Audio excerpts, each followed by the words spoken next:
Ever pictured a wolf howling at the moon? It's a classic image, right? But did you know that most of a wolf's communication is completely silent? It's true. Wolves are masters of body language, and it's how they keep their pack running smoothly without making a sound.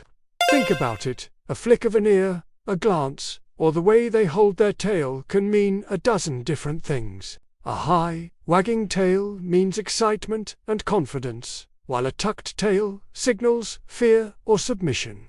They also use their faces a lot. A direct stare can be a challenge, while licking another wolf's muzzle is a sign of respect and affection.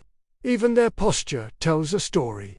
A dominant wolf stands tall and proud, while a subordinate one might crouch low to the ground. It's this complex, silent dance that allows them to hunt together, raise their young, and navigate their social world.